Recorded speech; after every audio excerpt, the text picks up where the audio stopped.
But if you think about your own well-being on that, even that scale of 1 to 10, where are you today? If you are not towards the top end of that scale, i.e. close to full battery, firing on all cylinders, chances are that you are neglecting for yourself or overplaying for yourself one of those 5 practices too. So it's going to help relationships with others and relationships with yourselves. But here's what I know. I think there is a misperception that heart-led or empathetic, caring leadership is soft. That if I am heart-led, if I am caring about you, I can't hold you accountable to high standards. Right. And in fact, my research and experience has shown it is the opposite. That when we have a relationship based on trust, where you feel seen, valued, heard, that you belong and that I have your back, then you will strive to do more. But also as I articulate and I give you feedback, or if you give me feedback, we are more ready to listen and file it away, or listen and file it away and act on that feedback. So by being empathetic, by articulating our expectations and high standards, we actually end up being better together and getting to that exponential benefit versus a lot of individuals who happen to report to the same manager.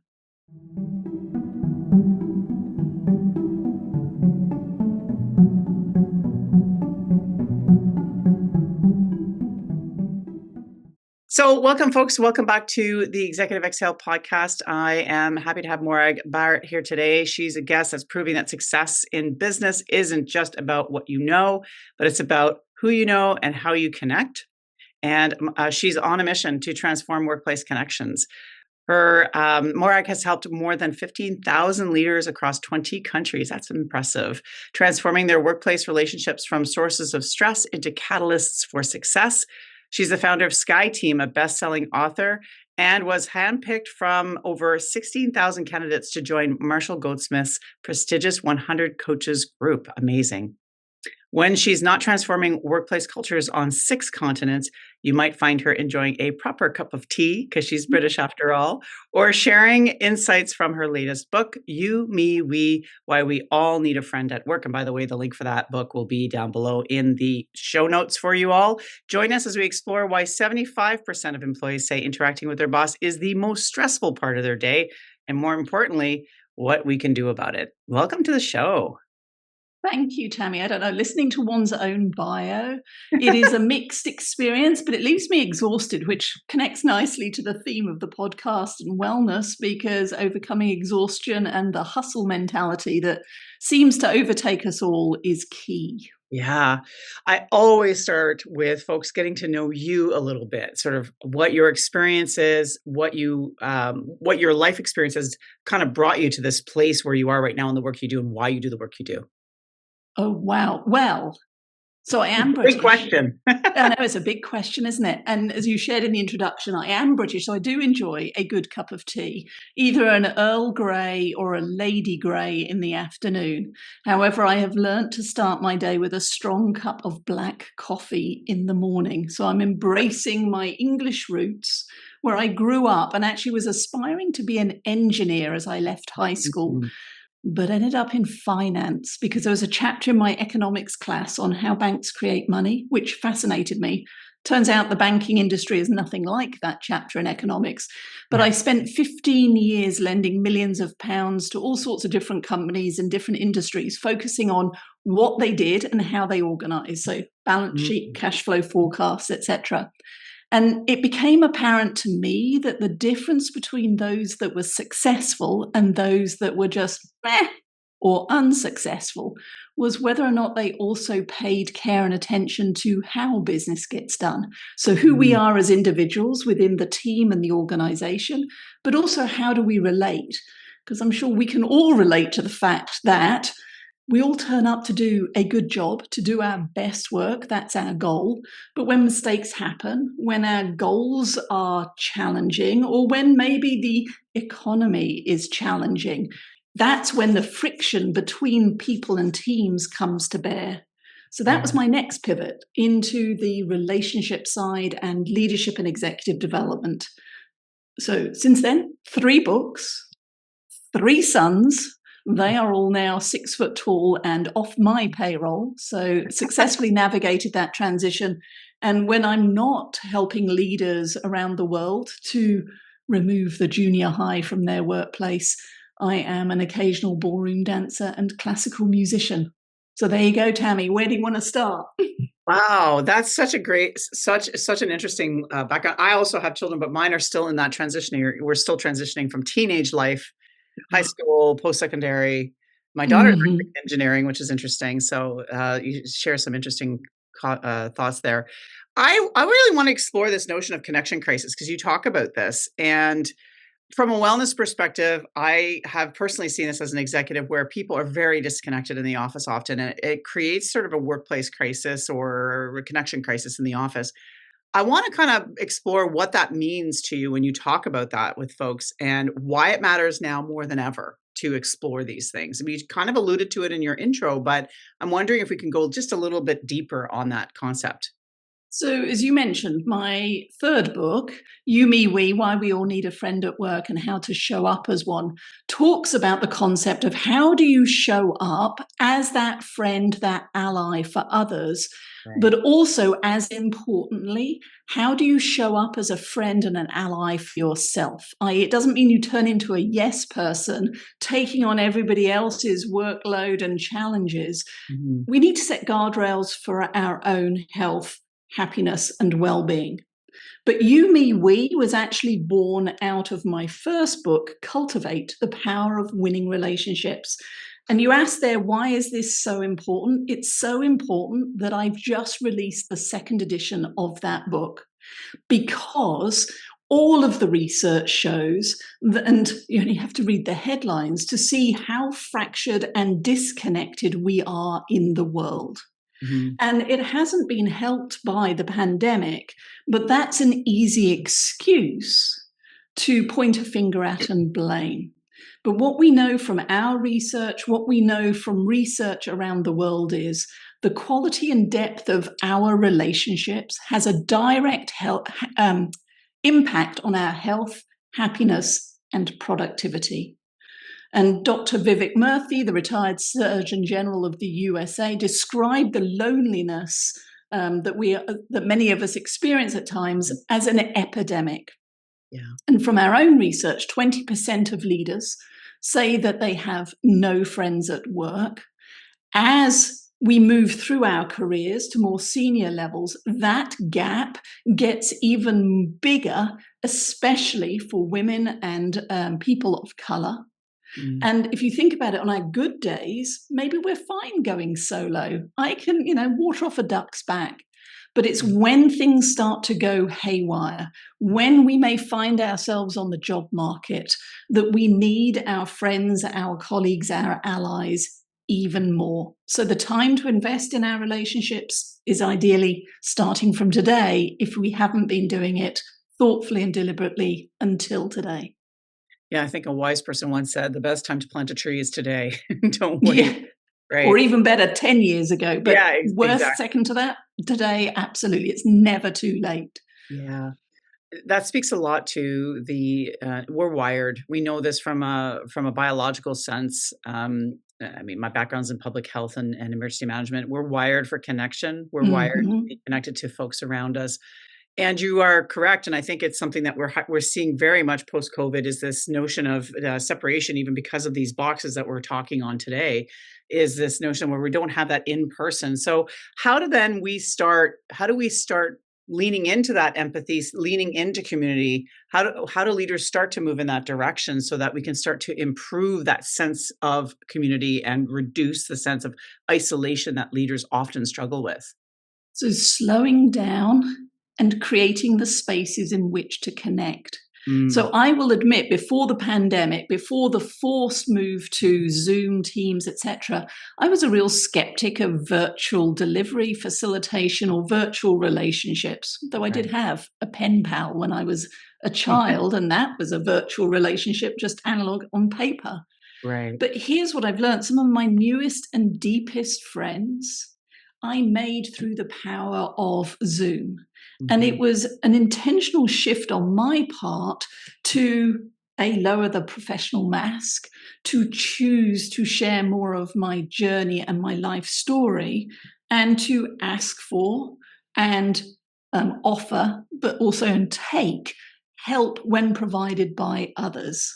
Mm. And so when it comes to closing that loneliness gap, what I've observed, especially in a Zoom world, we've all done this, is we tend to get straight down to what needs to get done. So, Mm. Tammy, where's the project plan? What problems are you experiencing?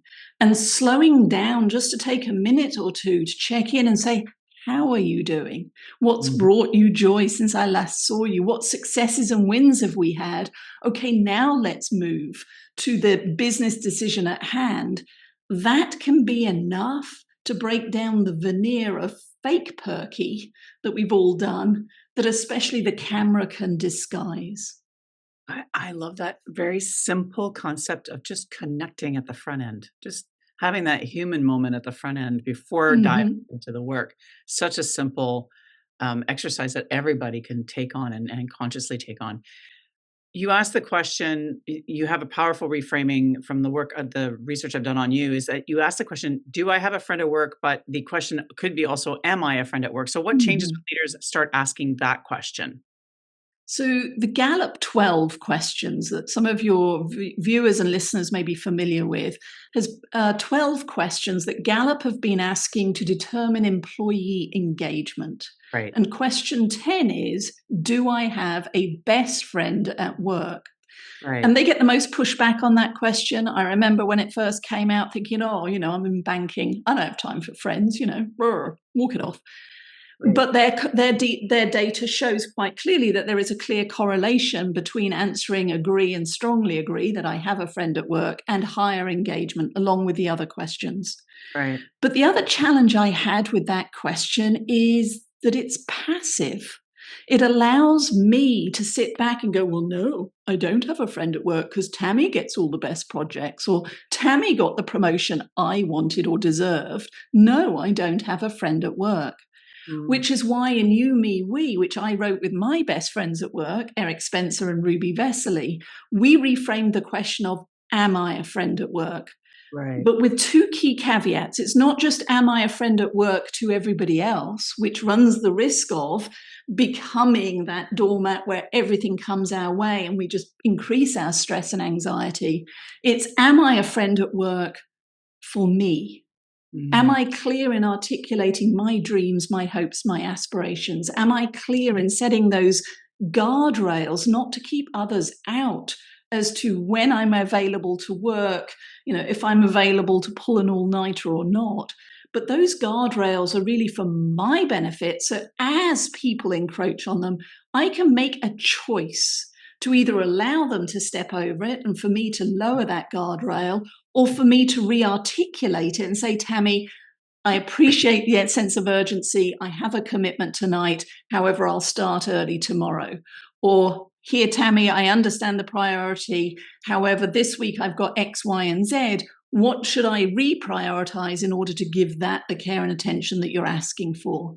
And it actually makes those more delicate, tough conversations easier when we have articulated what does success look like, what does it mean to be an ally, what does it mean to be a friend, what does it mean to be a high-performing team, so right. that we can all get on the same page. What resistance, like I've noticed in my clients when we talk about boundaries, my gosh, the resistance that comes back, I can't do that. It's just not possible. There's lots of reasons why people feel uncomfortable doing just that. So, if you have a leader in front of you, and listeners on this channel may be in that space where they're just struggling with the notion of boundaries because they think they have a mental model that in order to be successful or to be considered promotionable, they need to be able to basically be at the whim of senior management or the board of directors or what have you. So, how do you work through that resistance with that leader? So I think it's the old improv average of yes and. And hmm So I appreciate that saying no can be career limiting if you are junior to the person you're saying no to. However, as a leader, it's a bit like feedback. If you're not getting it, it's career limiting to the person giving you bad news if that's what they're bringing, but it's career limiting for the leader if people are not bringing you the potential bad news. And if your team and those around you are simply saying yes to keep you quiet and keep you happy, then chances are that you're getting frustrated at implementation because there's the passive aggressive behaviors of I said yes to your face and then went to my team and said, just ignore her. We'll be fine. Right. And so we're just delaying the pain. So starting small, I've seen leaders who will open a meeting with on a scale of 1 to 10, where 10 is your battery is fully charged and ready to go, and 1 is you're running on empty. Where are you today? Or give me one word to describe the emotion you're feeling right now. And it isn't so that the leader can turn around and say, well, Tammy, you've just put a 2. How dare you? Right. But if your team is saying, I'm a 3 or a 4 and a couple of people are 7s, then maybe you need to reprioritize that agenda to accommodate it. You can follow up individually afterwards to say, hey, Tammy, as happens in a team I was facilitating, I saw you wrote the word overwhelmed. Tell me what's happening for you. Because when we don't ask these questions, the stress and anxiety doesn't go away. It just remains simmering below the surface until such time as it blows the lid, probably in a more unhelpful way for them and you. So as leaders, I agree, going cold turkey from saying yes to just no is not helpful. But opening the door to starting to ask the question, maybe just within your own team for the people who report to you, that creates a little bit more of an oasis of calm that then can cause ripple effects that can influence up, down, and across through your organization. Yeah, I love that because it kind of alludes to the notion of being more open-minded, but not open-minded so much. That's not the word. Asking open-ended questions and remaining curious, I think, is more what I want to get to. So if we remain curious as leaders moving into this space, we ask the questions, we start to inquire as to the reason why I love the scale, by the way. 1 to 10 scale is something that I think all of us should use on a regular basis. Why folks are a 4 instead of a 7 or a 10. And feeling curious about that is really a fascinating way to do that, I think. And going one step further, it's not just being curious as to why a 4 or why a 7, or why a 7 last week and a 4 this week, because sometimes what's impacting that is not happening in the office, it's what's happening in our whole lives. But also asking ourselves, well, if I'm a 7 today, what is it that actually stops me from being a 6? Yeah, I love that. Because again, the Western disease is, well, what does it take to +1, get to being an 8, get to being a 9? It's all about the more. But sometimes just pausing and saying, well, it could be worse. It used to be a 6, so look at the progress I made. Or last week it was a 4, but here's what I did. I detoxed. I detached from the technology for the weekend, or I read a good book, or I watched a comedy show with my other half or the dog, and we both laughed, and that actually re-energized. That's what can make the difference, is not just how are we doing today, but putting that into perspective as to where have we been our worst and what helped us to regain our best. And if we're not yet at our best, what would it take? That's an appreciative inquiry lens. It's flipping the script, right? Coming out of the woe is me, life is hard, and kind of flipping the switch of, wow, we've really progressed. We've really done some good things here in this organization or in our own lives. I love that. That's a really great take. And I think it's a powerful question to ask, that sort of flipping the switch on that. What are, of the 15,000 people you've helped throughout all of your career, what do you think is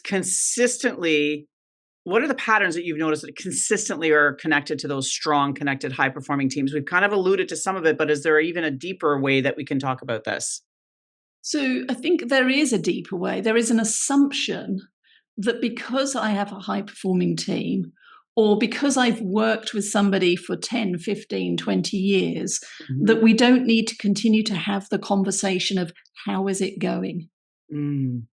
And whilst high-performing teams can emerge over time, whilst high-trust relationships will emerge over time, this whole it's going to take 2 years and you've got to prove that you're trustworthy to me, I Mm-hmm. think is misleading.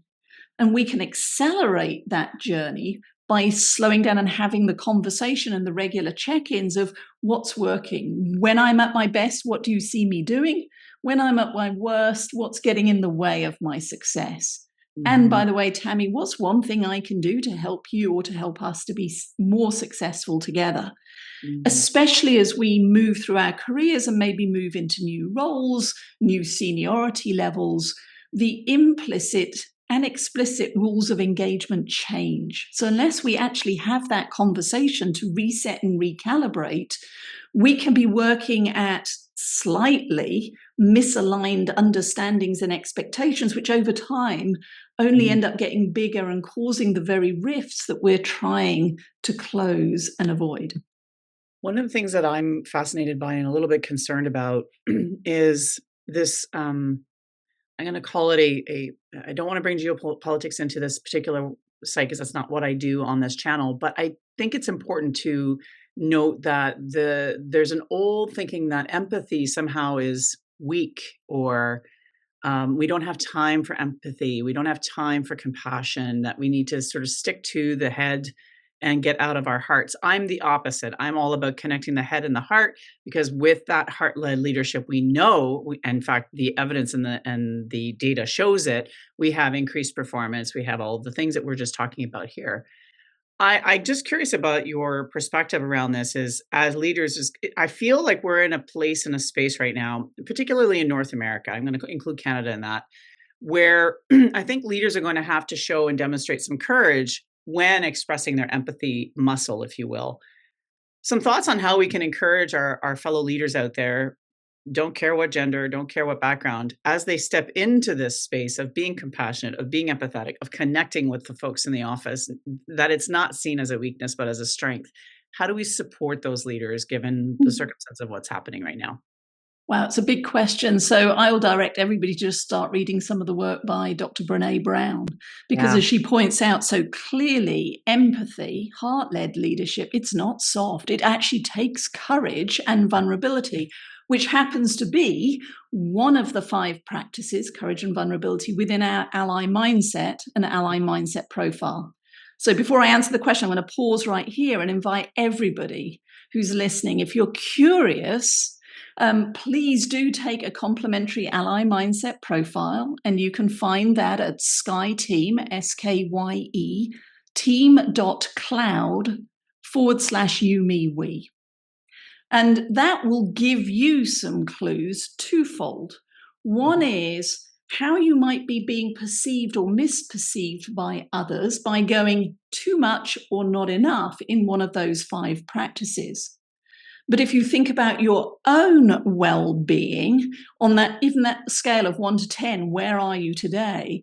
If you are not towards the top end of that scale, i.e. close to full battery, firing on all cylinders, chances are that you are neglecting for yourself or overplaying for yourself one of those 5 practices too. So it's going to help relationships with others and relationships with yourselves. But here's what I know. I think there is a misperception that heart-led or empathetic, caring leadership is soft. That if I am heart-led, if I am caring about you, I can't hold you accountable to high standards. Right. And in fact, my research and experience has shown it is the opposite. That when we have a relationship based on trust, where you feel seen, valued, heard, that you belong and that I have your back, then you will strive to do more.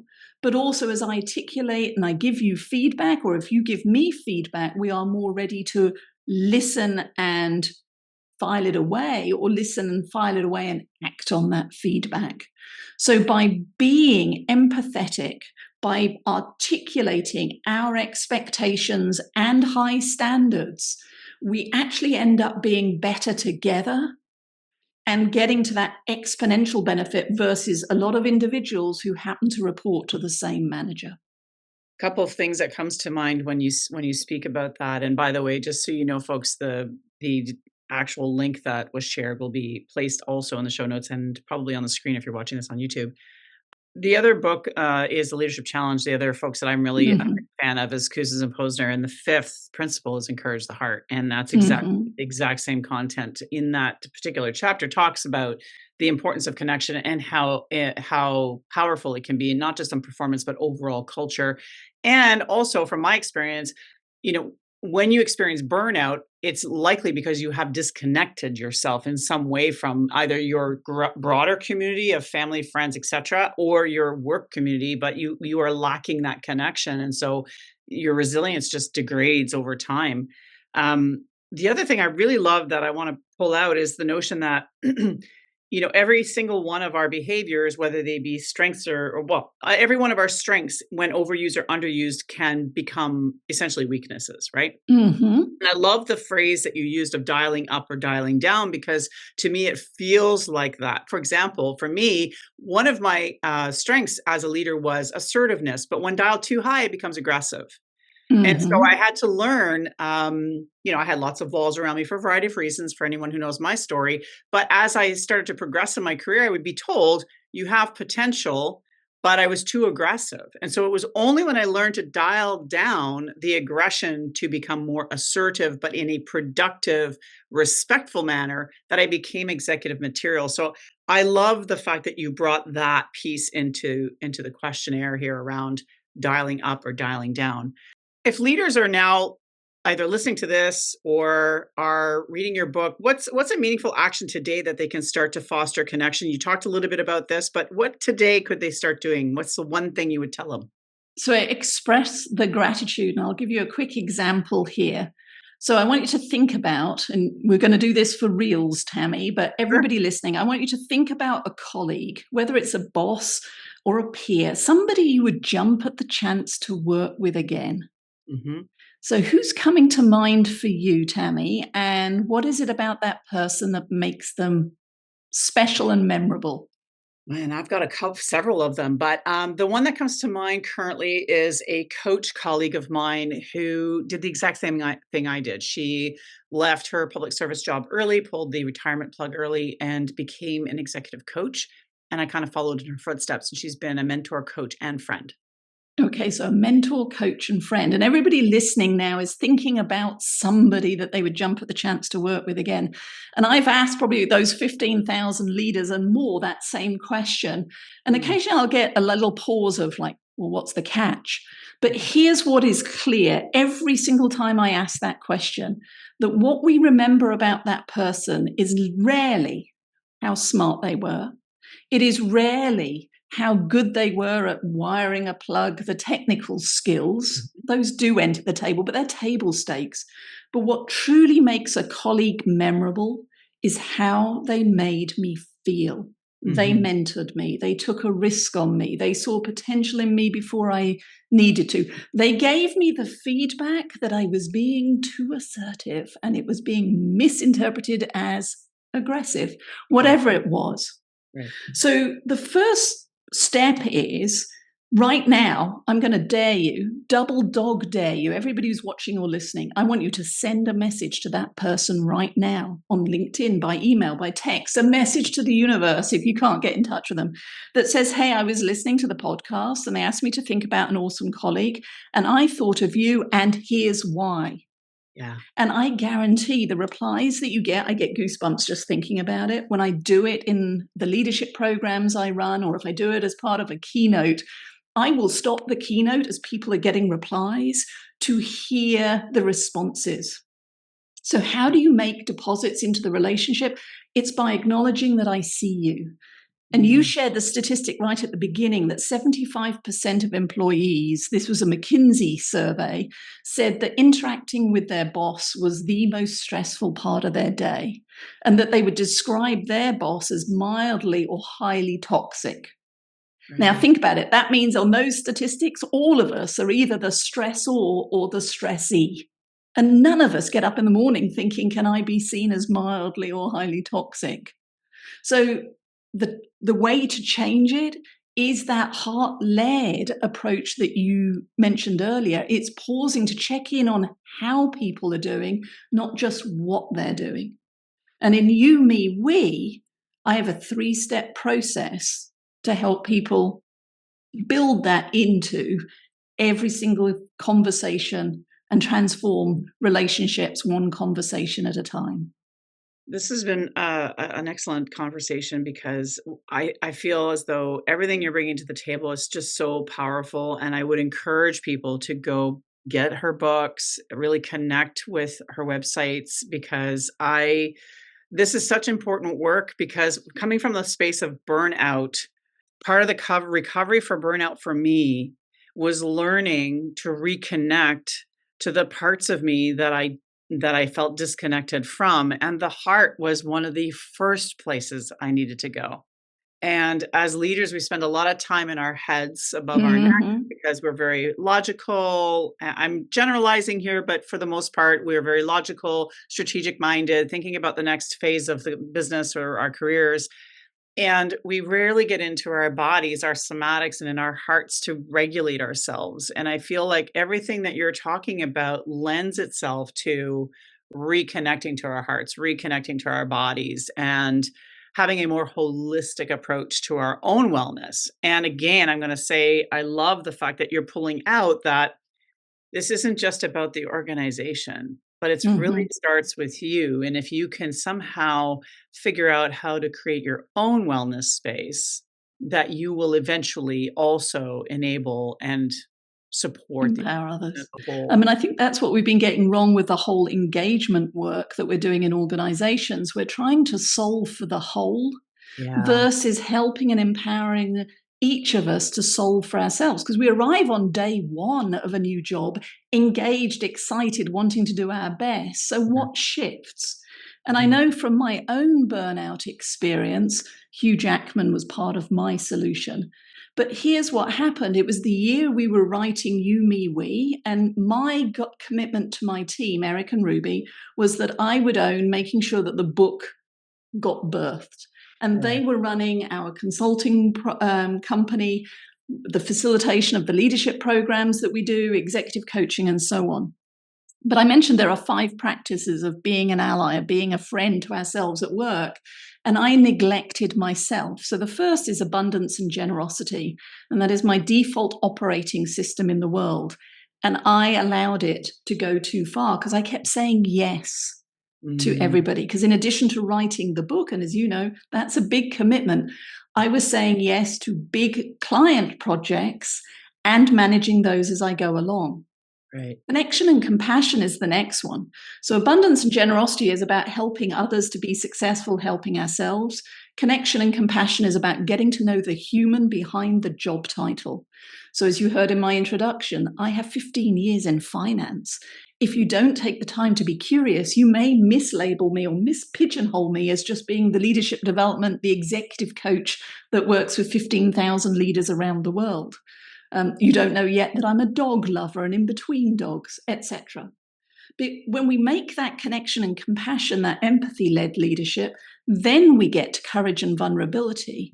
Courage and vulnerability to take informed risk, to ask for help, to take help, which then leads to candor and debate, because if we have the first 3, then I'm more likely to say your idea sucks, or to be willing to debate alternative points of view, which then leads to the 5th one, which again, when coupled with my abundance and generosity, is action and accountability. So I was saying yes to all of these projects in addition to writing the book, and have high standards for myself. And that led to my burnout moment. But what was different was when I went and laid on my patio furniture and I was looking at the clouds, and all I knew was my heart was racing, my mind was mush. I could not do anything. I had hit the proverbial wall. My phone started to go bzz, because it's on silent all the time. Bzz. And both Eric and Ruby had noticed that I had gone offline and we were about to jump on a call. And for me to go offline is uncommon. And they were reaching out to check in on me. And when they realized I'd hit the wall, they gave me explicit permission to go and buy tickets to see Hugh Jackman in The Music Man. It was fabulous. He was fabulous.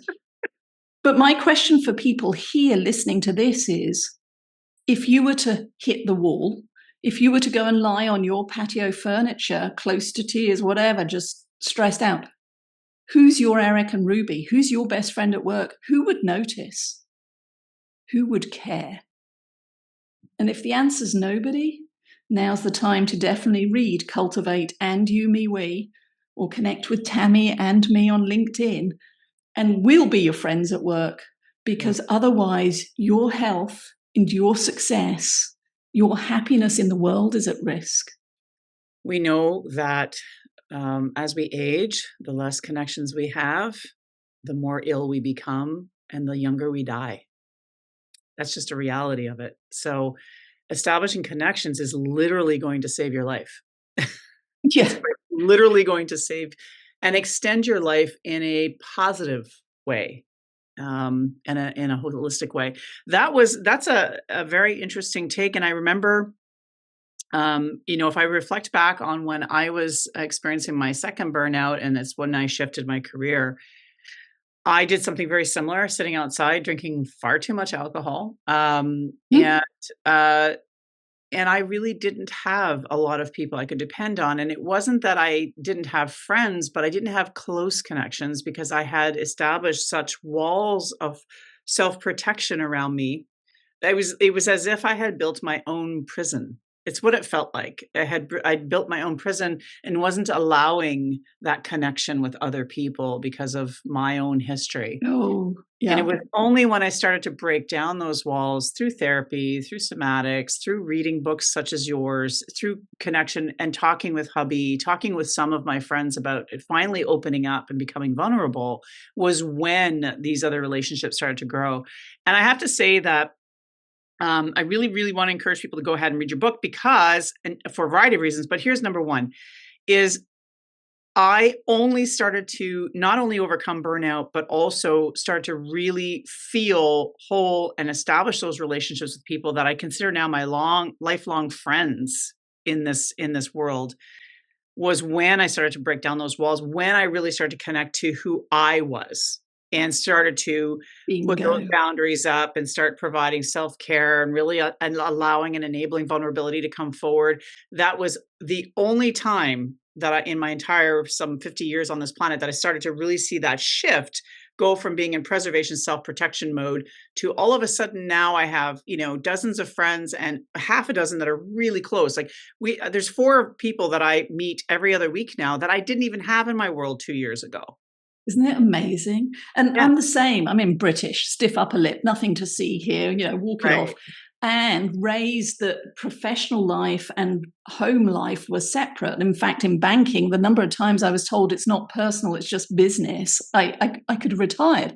Except it's BS, because all business is personal. Every promotion is personal. Every client deciding to say yes, it's personal because there is a relationship or a connection to you, you the human, that makes them believe that the impersonal business is going to deliver whatever it is that they need.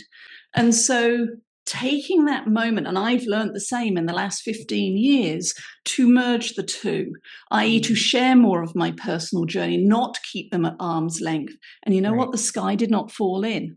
Now, are there things I still choose to keep private? Absolutely. We're not suggesting you rip the Band-Aid off and everything is fair game. But I guarantee you can share a little bit more than you are right now. And in doing so, you will start to deepen the relationships around your team. And if your team has a connection and compassion and the trust needed, the results that you are able to deliver together just continue to accelerate. So it's a win-win. Yeah, it's the old statement, share the scar, not the wound, right? It's what you learn, not when you're in active pain. That's a great place to end this because I think that's an amazing, thanks for circling back on that. That's just beautiful. Can you share with folks what's next for you and where to find you? And by the way, the links will be in the show notes, but just share with folks what's next for Morag and where What's can they? next for me? Well, I'm working on an exciting new keynote. So, anybody who Nice. has a corporate event or a conference that you're organizing and you're interested to have this accent with a high energetic, interactive keynote, give me a call because I'm offering some keen pricing on that in the short term so that I can continue to bring this to the world. Beautiful. But my final message to everybody is that success in business is about relationships. But success in life is about connection. And you can learn more in Cultivate the Power of Winning Relationships and You, Me, We, Why We All Need a Friend at Work and How to Show Up as One. But please connect with me on LinkedIn. It's me that replies. It's me that's writing those articles. And follow us at SkyeTeam, SKYE team.com. Beautiful. Thanks again for being on the show. Really appreciate you being here. And also, folks, thank you for listening to the podcast, the Executive Excel podcast. Remember, if you got anything from this, like, share, subscribe. It really does help get this podcast out to others who really need to hear this message. And until then, stay grounded, stay inspired, and remember to exhale.